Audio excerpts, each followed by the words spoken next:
Hello guys, welcome to my channel. आज चाहिँ हामी सरङकोट आएको छौँ है। हामी चाहिँ बिन्दासिनीबाट 4.5 किलोमिटर जति हिँडेर यहाँ आइसक्यौँ।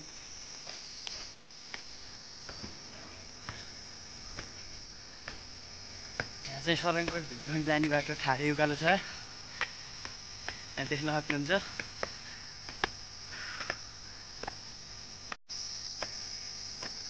म चाहिँ सरङकोटको भ्यू पोइन्ट हेर्नु जाँदैछु।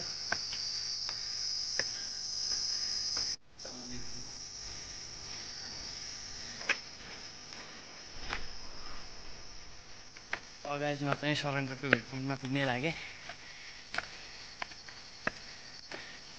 बाटो चाहिँ खतरा उकालो छ।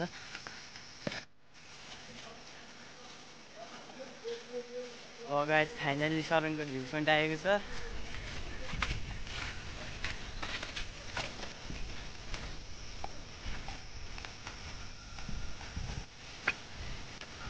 अगाडि सरङकोटको भ्यू पोइन्टमा चाहिँ एउटा मन्दिर छ होइन।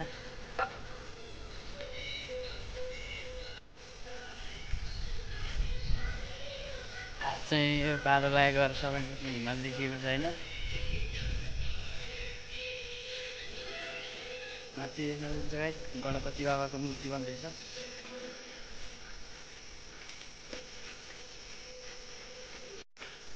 अगाडिमा चाहिँ सरङकोटको भ्यू टार्न जाँदैछु। 31 रुपियाँको टिकट काट्नुपर्दो रहेछ। टिकट काटेर आइसकेको छु।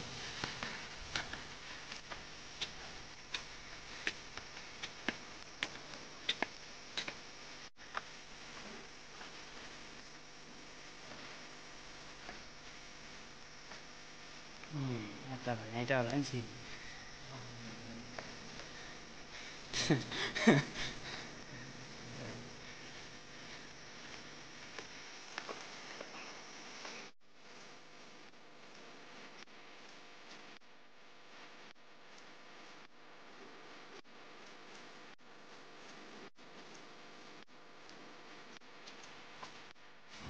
अगाडिमा चाहिँ यो भ्यू टावरमा जाँदैछु सरङकोटको। तर यहाँ चाहिँ लिफ्ट चाहिन्छ, हिँड्दै माथि जानुपर्ने छ।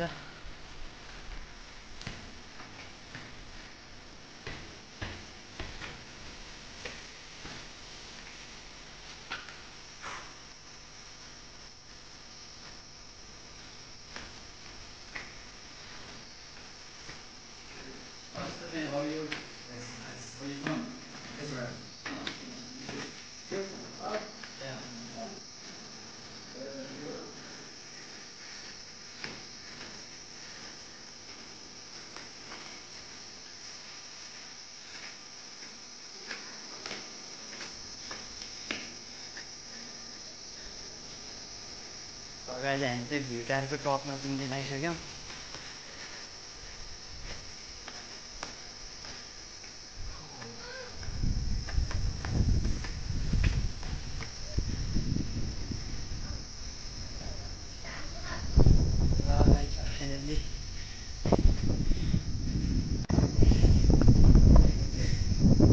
टावरमा चाहिँ खतरा हावा चलिरहेको छ।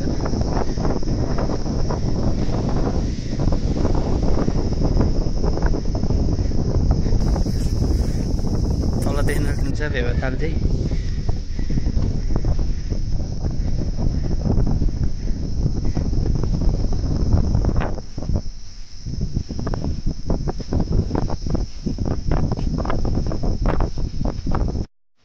लगाएछ हामी चाहिँ सरङकोटबाट फर्क्यौँ होइन।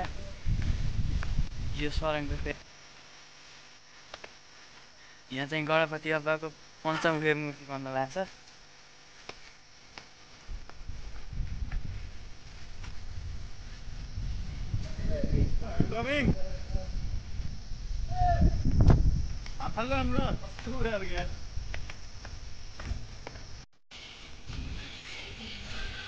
अगाडि यहाँ चाहिँ भजन बोलिरहेको छ भित्र होइन।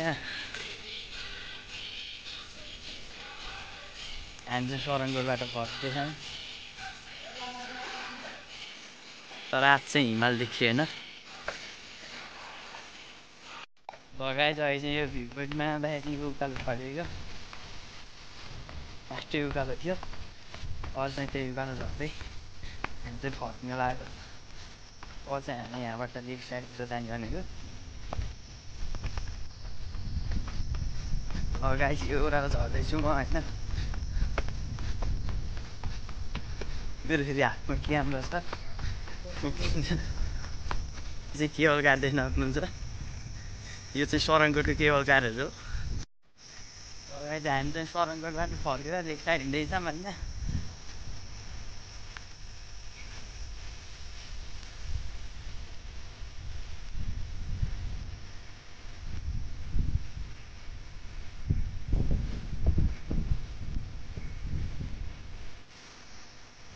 गाइस म चाहिँ सरङगढबाट लेफ्ट साइड हिँड्दैछु होइन यहाँ चाहिँ बाटो यस्तो खतरा उकालो छ कि अनि यहाँ भागिरहेको छु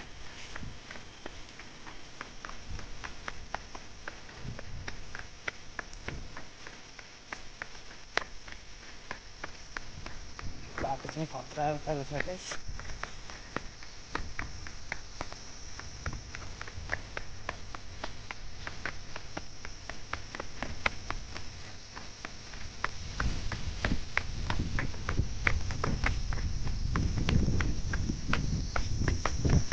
गाइसमा चाहिँ भागिरहेको छु होइन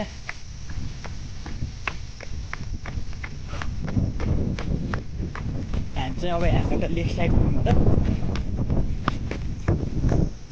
गाइस हामी चाहिँ धेरै हिँडिसकेर तल आइसक्यौँ होइन अब यहाँबाट चाहिँ 1 आवर वाल्क डाउन तल लेफ्ट साइड जान चाहिँ 1 आवर गएर चाहिँ बाटो चाहिँ खतरा छ फेरि उकालो अब हामी चाहिँ तल हिँड्दैछौँ